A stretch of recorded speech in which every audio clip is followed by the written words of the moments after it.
Comment gagner 500 000 francs CFA avec seulement 500 mètres carrés? La méthode que beaucoup ignorent. On vous a peut-être dit qu'il faut plusieurs hectares pour gagner de l'argent en agriculture, qu'il faut des dizaines de millions pour réussir, qu'avec seulement 500 mètres carrés, vous ne pouvez produire que quelques légumes pour nourrir votre famille. Pourtant, pendant que certains cultivent plusieurs hectares et peinent à dégager un bénéfice, d'autres arrivent à générer plus de 500 000 francs CFA sur une simple parcelle de 500 mètres carrés. Comment est-ce possible? Est-ce un miracle? Une arnaque? Ou existe-t-il réellement une méthode qui permet de transformer une petite superficie en véritable machine à cash?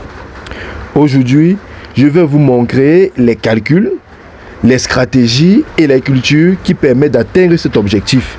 Et surtout, je vais vous raconter l'histoire d'un jeune agriculteur qui a commencé avec moins d'espace qu'un terrain de football et qui a réussi à changer sa situation financière. Restez jusqu'à la fin car les chiffres que vous allez découvrir pourraient complètement changer votre vision de l'agriculture. Bonjour, bonsoir, si tu es nouveau sur la chaîne, laisse-moi te la présenter en quelques secondes. Elle s'appelle Conseil agronomique Bar Agronomic Council et elle fait exclusivement dans la proposition des solutions s'agissant de la production animale, végétale et de la transformation agroalimentaire. Donc si tu as une question ayant trait aux différentes spéculations que je viens d'évoquer, n'hésite pas à me le faire savoir en commentaire et je me ferai un plaisir de te répondre.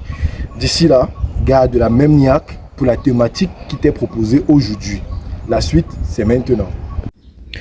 Comment gagner 500 000 avec simplement 500 mètres carrés? La méthode que beaucoup ignorent. Mais avant, je vais vous relater une histoire ayant trait à cette thématique.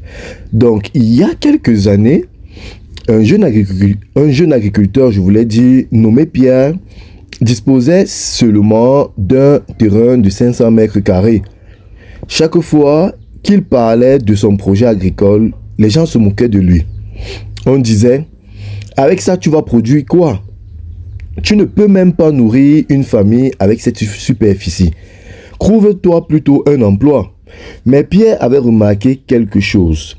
Les agriculteurs autour de lui cultivaient principalement du maïs, bien sûr dans des grandes superficies.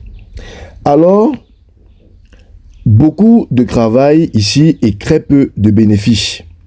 Il s'est donc alors posé une question simple. Pourquoi chercher plus de terrain alors que, n'est-ce pas, il peut chercher plus de valeur? Ça, c'est une question évidemment qui a changé sa vie. Et je le redis encore, il s'est posé la question de savoir pourquoi chercher plus de terrain alors que il peut chercher plus de valeur. Quand on parle ici de valeur, on met en exergue plusieurs éléments. Notamment, il faut prendre en compte la majorité des producteurs raisonnent en hectares. Il faut comprendre que les agriculteurs performants raisonnent en revenus par mètre carré. C'est toute la différence qu'il y a à se faire. Prenons un exemple. Un producteur de maïs peut obtenir 2 à 4 tonnes sur 1 hectare. Après toutes les dépenses, son bénéfice est parfois inférieur à 300 000. Maintenant, imaginez quelqu'un qui produit une culture à forte valeur ajoutée sur seulement 500 mètres carrés. Cette personne peut parfois gagner davantage. Le problème n'est donc pas la superficie, le problème est souvent le choix de la culture. Quand on dispose d'un petit espace, chaque mètre carré doit produire un minimum de revenus. C'est la raison pour laquelle il faut cultiver la valeur et non le volume. Pour atteindre 500 000 avec simplement 500 mètres carrés, il faut respecter 3 critères. Le premier critère, c'est ici de choisir des cultures ayant un cycle court. Plus d'argent revient rapidement. En deuxième position, vous avez la forte demande. Il faut produire ce que le marché recherche déjà. Et en troisième critère, il faut ici privilégier les cultures qui génèrent beaucoup de revenus sur de petites surfaces. Et parmi ces cultures, nous avons bien sûr le piment, le poivron, le concombre, la laitue, les choux, même du gombo et encore la tomate. Si il faut prendre un exemple concret, on va ici prendre, disons, le cas de la laitue.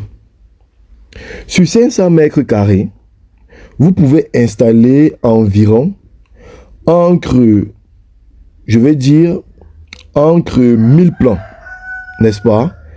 Une production en moyenne entre 3000 à 5000, je voulais dire, kilogrammes selon les conditions.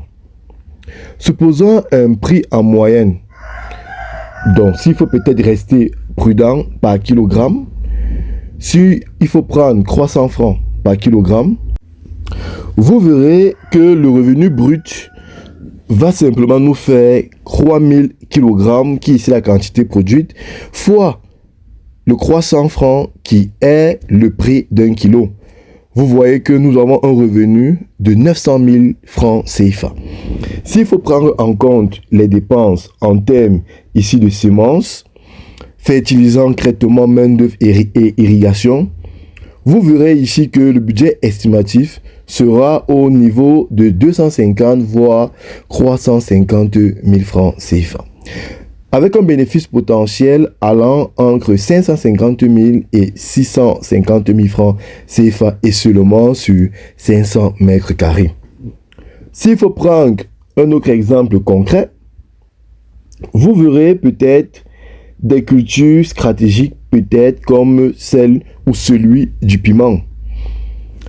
Le piment est encore plus résistant parfois, et l'élément important, c'est qu'il faut comprendre qu'il est souvent vendu presque toute l'année sur 500 mètres carrés. Vous verrez que vous avez en moyenne 400 à 600 plants et ayant une production moyenne de 800 voire 1500 kilos. S'il faut simplement prendre le kilogramme à 1000 francs CFA, vous verrez qu'un revenu brut sera de 1 500 000 francs. 500 000 francs, autant pour moi, je voulais dire. Maintenant, en retirant 400 000 de charges, les bénéfices peuvent dépasser 1 million de francs. Donc, voilà, c'est un petit producteur qui gagne davantage que des exploitants possédant plusieurs hectares. Alors, la stratégie qui multiplie véritablement les revenus, ici, il faut le comprendre, c'est où, évidemment, les meilleurs producteurs font. Ils ne cultivent pas une seule culture, ils associent plusieurs productions. S'il faut prendre exemple, peut-être quelqu'un pourra prendre 250 mètres carrés de choux et 250 mètres carrés de poivron. Si le marché du chou baisse, le poivron peut compenser. Et si le poivron chute, le chou également peut prendre directement le relais. Alors, vous verrez ici qu'il y a moins de risques, mais il y aura plus de revenus.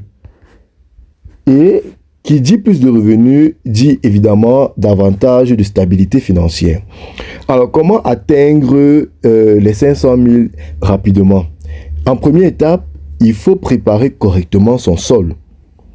Puis, installer une source d'eau fiable et bien sûr, planifier la vente avant même la plantation. Ça, ce sont les stratégies ici qu'il faut implémenter pour véritablement atteindre cet objectif.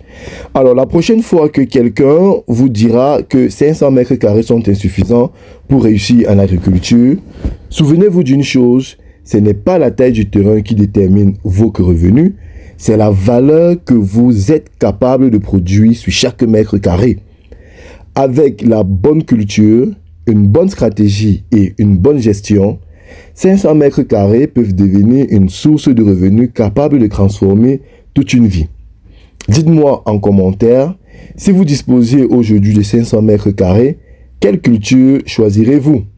Et si cette vidéo vous a appris quelque chose, abonnez-vous maintenant, activez la cloche de notification et rejoignez notre communauté pour découvrir comment gagner plus en agriculture avec moins de terrain. À bientôt pour une nouvelle vidéo.